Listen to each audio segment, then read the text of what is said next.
If you go to a bookstore or you look on Amazon, there are 1,000,001 books about your quickest way to a better relationship, right? It's have a new kid by Friday. Have a new marriage by Monday. Have a new sex life by Friday. Whatever it is, right? Like, it's all these things.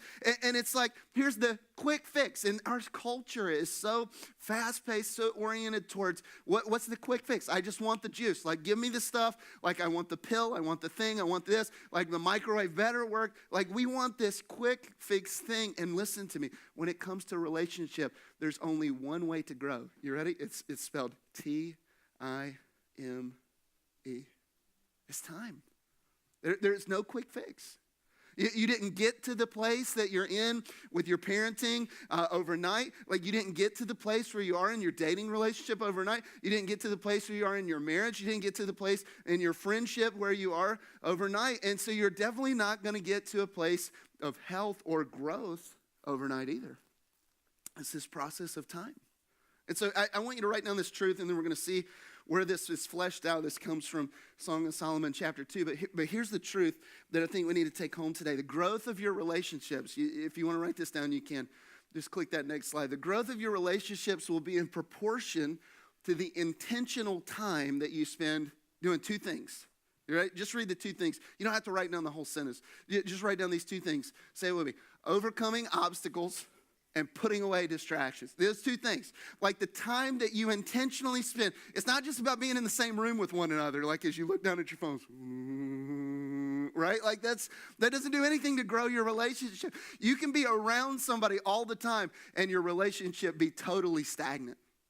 I mean, stagnant water hangs around. You know what I'm saying? But real intentional growth, it's about taking and prioritizing time to do two things. And it doesn't matter if it's a dating relationship or a marriage relationship or a parenting relationship. It's about these two things. You really want to grow, then you have to intentionally prioritize time to do these two things. To overcome obstacles, say overcome obstacles. And then put away distractions. Say it, put away distractions. Overcome obstacles and put away distractions. Let's look at what happens here. This is Solomon's song, and his fiancée, his betrothed, is singing about him. They've had a great start. They start to love one another, and look at what happens. Song of Solomon chapter 2, verse 8. The voice of my beloved, behold, he comes, leaping over the mountains and bounding over the hills. I love this description of Solomon that she has. She's talking about, in poetry, anytime you see hills or mountains, like there's this symbol of obstacles in your relationship. And she says, it doesn't matter what obstacle is in front of you. You love me so much, you're willing to just leap over that bad boy. You're willing to bound over it. It doesn't matter what's put in your way. You're going to hurdle over it so you can spend time with me and our relationship can grow. Now this is easy when you first start a relationship, isn't it? You want to. You feel like it's worth it. Right? It's like, I will move heaven and earth to spend time with you.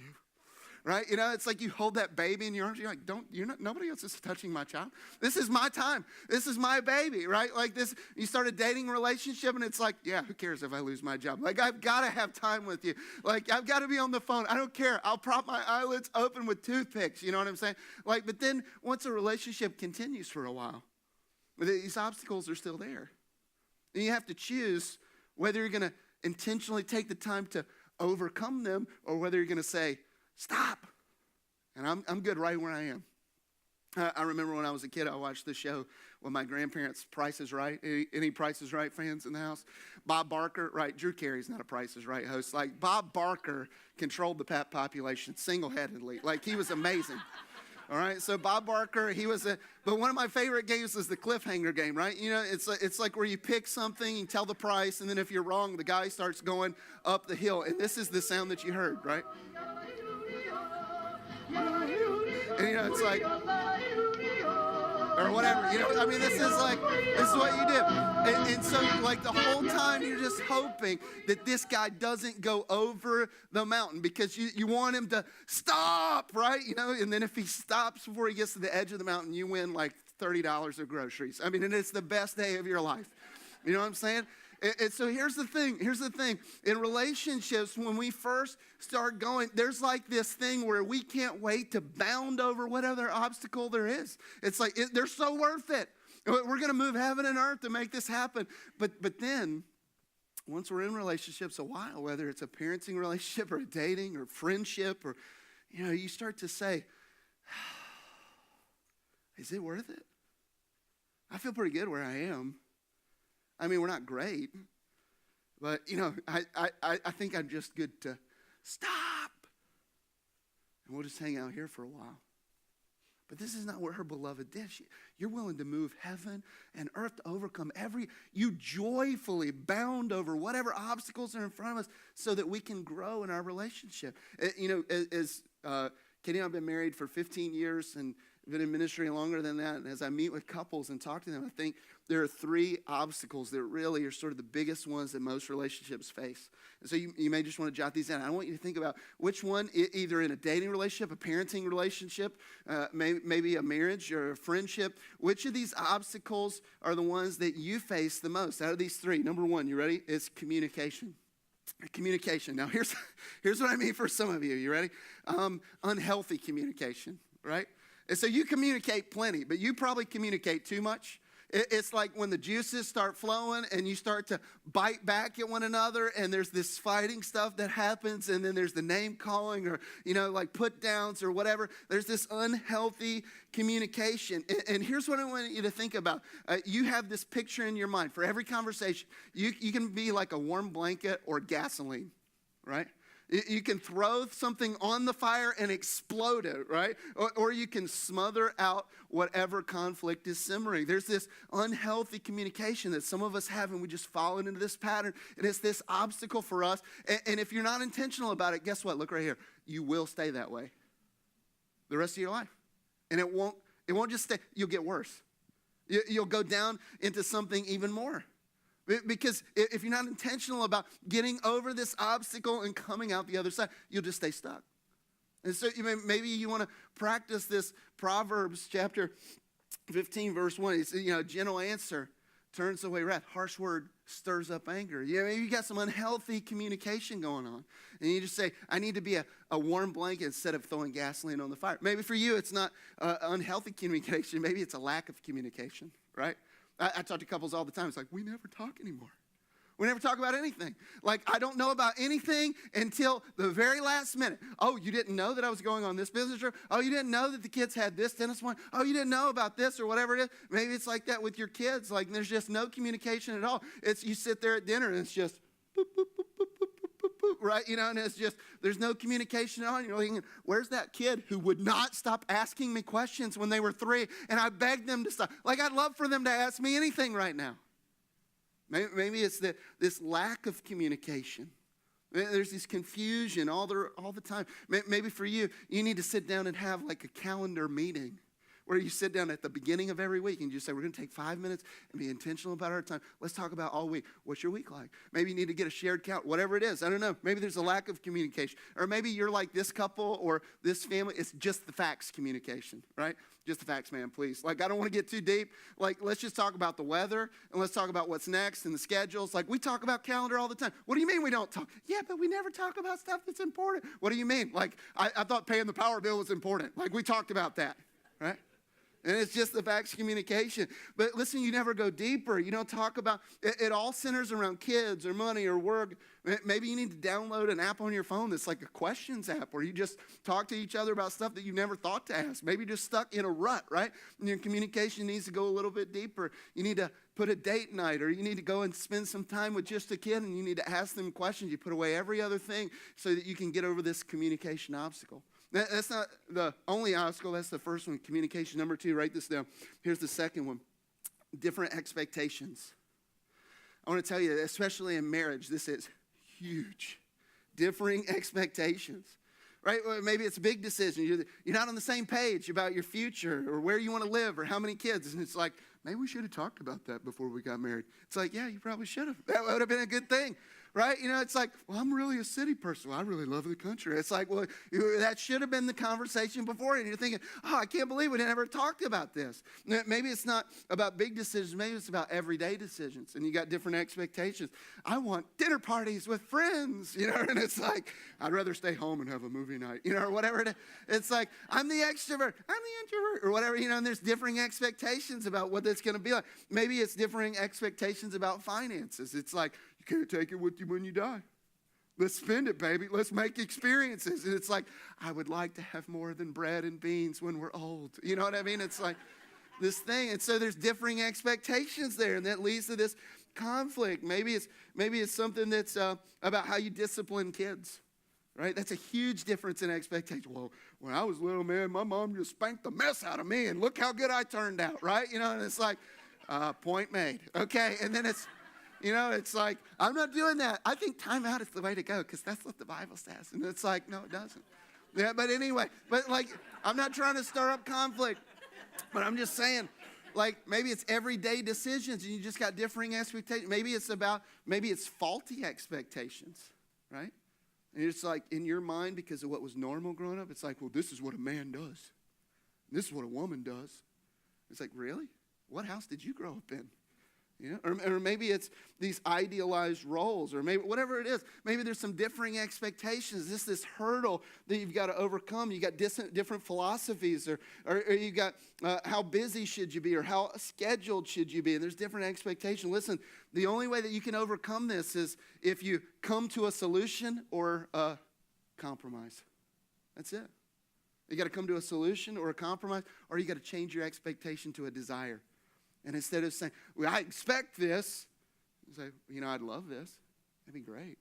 But if it doesn't happen, my world doesn't end. And for some of you, maybe you need to adjust expectations. That's the obstacle. For some of you, it's communication. Some of you, it's expectations. Number 3, write this down. Extreme differences, right? It's not long before a parenting and child relationship, you realize that a kid is just like you or they're the exact opposite of you, right? And in the middle of that relationship, there's these extreme differences. And you have this choice. Am I going to accept them the way they are? Or am I going to bend and mold them to look just like me in all of my glory? Right? It's like, there's this decision that you're going to make. That happens in relationships. Why do you think that way? It's like, well, because I'm different than you. And so it's not wrong. It's just different. And so we have different philosophies about things. Listen, look right here. If both of you were the same, one of you would be pointless. God didn't make you to complete one another. He made you to complement one another. This is one of the biggest things I see in dating relationships. It's like, I just want a man out there who can complete me. And it's like, well, if you're not complete already, you're going to screw the other person up. Right? Only a savior can complete you.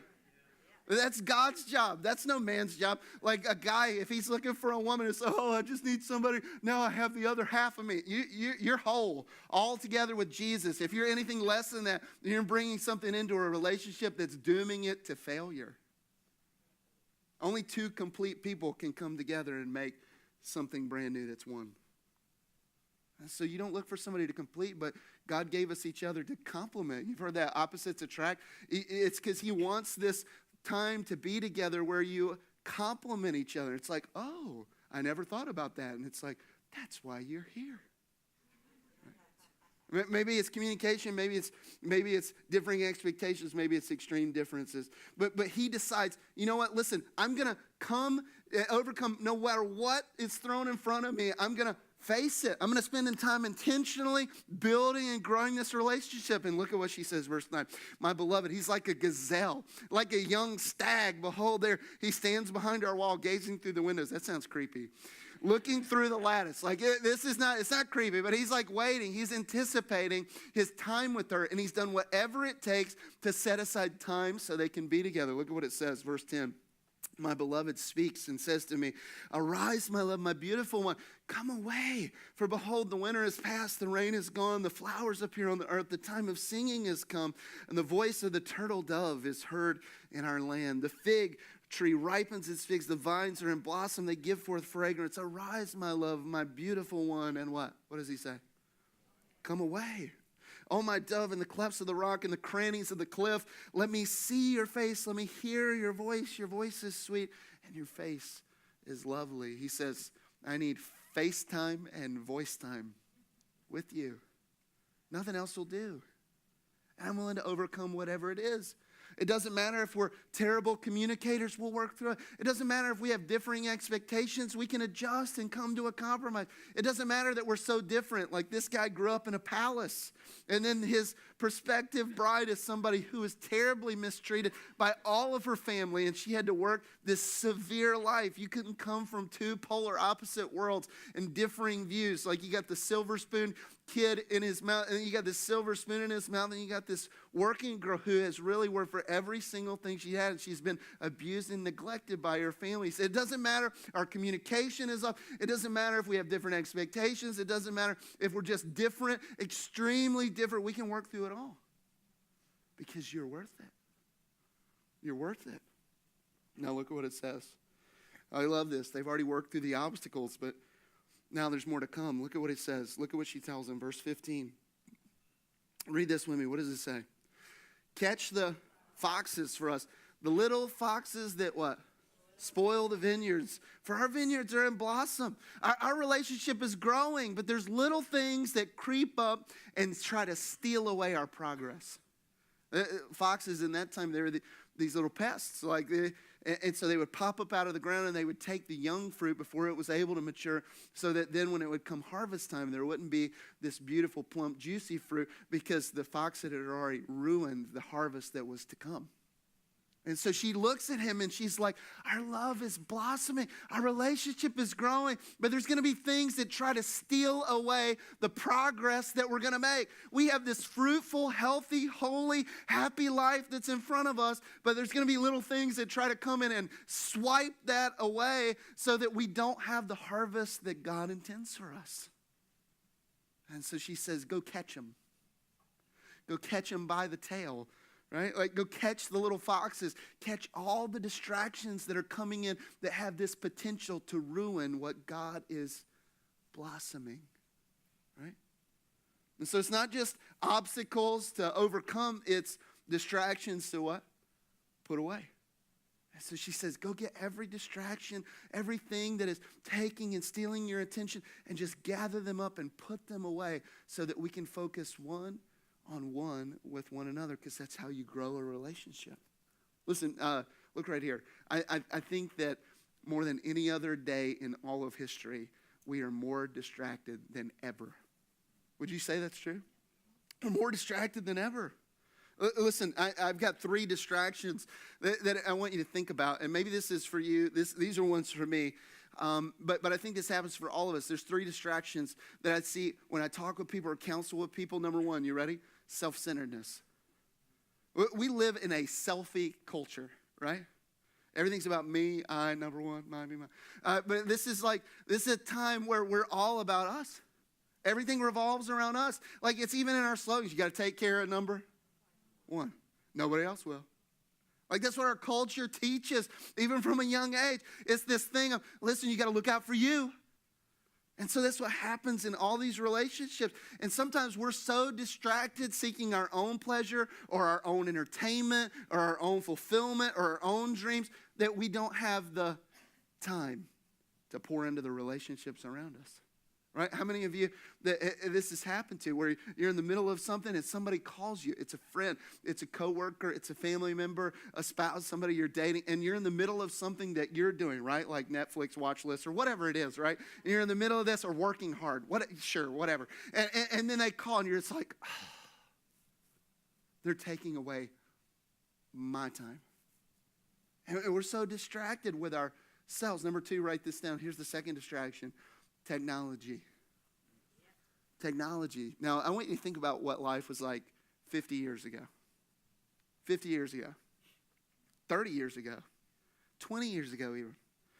Do you know the average amount of time that Americans spend watching TV? This was 4 years ago, before they really invented the Netflix seasons, where you're like, I think I'm just going to watch one more season, and then I'll go to bed, right? Like this is before any of that, right? But this is 4 years ago. Do you know how many? Take a guess. Just shout it out. How many? This is the interactive portion of the service. 6 hours a week? How many hours a week? A week. 40 hours a week. 40 hours a week. It could be TV, it could be internet, whatever it is. It's 40 hours a week. That's the average American. So that means somebody's watching none and somebody's watching 80. Like, I don't know how they're working, but they're doing it, right?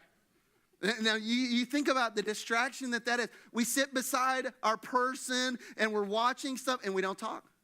And so it's no wonder that we're stuck. We're stuck in a rut because all we do is, the kids are in bed. What do you want to watch?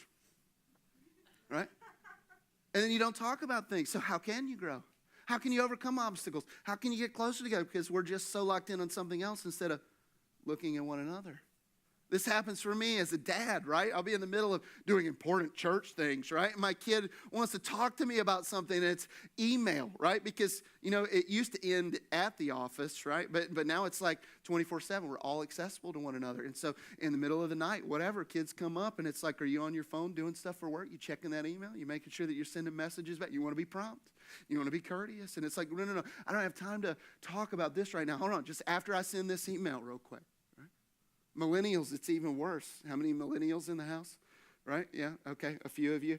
Good stuff. Listen, did you know that the average millennial checks their phone 43 times a day? 43 times a day. I think I probably do it more than that. 43 times a day. And they spend average millennial spends 5.4 hours a day on social media. How many of you do that? First thing, what do you do when you wake up in the morning? You get on Facebook? You checking it? Last thing before you go to bed? Like when you're in the middle of a show, like you're watching technology, but that's not enough technology. I need some more technology, right? And so what do? And so you're like looking on Twitter or your Snapchat or you're doing whatever, right? Like this is crazy. And so it's no wonder that we have more relationships than ever before, but none of them are good because we're so distracted. Technology is a huge distraction. Number 3, write this down. Here's the third distraction. We're so hurried. We're so hurried. I love this. If you want to read more about hurry, and you can read an author named Dallas Willard. Dallas Willard, he was an amazing thinker. But here's what he said. I love this quote. Hurry is primarily not just a condition of my outward body, but it's not just having too many things to do. Hurry is a condition of my inner spirit, where I'm so preoccupied with myself and my agenda that I don't have space to be just present for God and the people that he's put in my life. We're so hurried that we don't have time to be present for other people. I love this. He says, we need to be available to God from one moment to the next, that we receive each one like manna from him, that we trust him with the outcomes of our lives, and we refuse to be living under the crushing burden of all I have to do, like the world somehow depends on your productivity. Listen, you only have to get sick once to know that the world just keeps right on turning. You ever been in the hospital? Nothing collapsed. The business kept going. People kept moving right along. Life kept turning. Like, you're not that important. You can take time to be present with the people that God's put in your life. Listen, here's my challenge for us this week. Are you ready? Here's my challenge. That we would overcome one of these obstacles, that we would work intentionally on it. For you, which is it? Is it communication? Maybe for you, it's that you need to sit down and you need to say, all right, we need to make some rules of how we talk in our family, and we need to have punishments, right? Like, so it's like we have the swear jar or whatever it is. I don't know, whatever your thing is. But it's like, all right, we're gonna have these things that we're going to try to go by, and we're going to read this verse together. We're going to look at the power of the tongue. We're going to do a Bible study together so we have healthy communication. Maybe for you, it's we need to calendar a time to talk because we're not going to do it if we don't. So we're going to take the last 30 minutes of every day, and instead of watching a show, we're going to sit down and actually talk with one another. We're going to have time where we get together for lunch. We have a friendship, but friends hang out. And so we're going to schedule a time at least once a month, the first Thursday of every month. It's on the calendar that we spend time where we talk to one another because our friendship is important. We got to communicate. Maybe it's something for you where it's differing expectation. You need to sit down and say, do I need to come your way?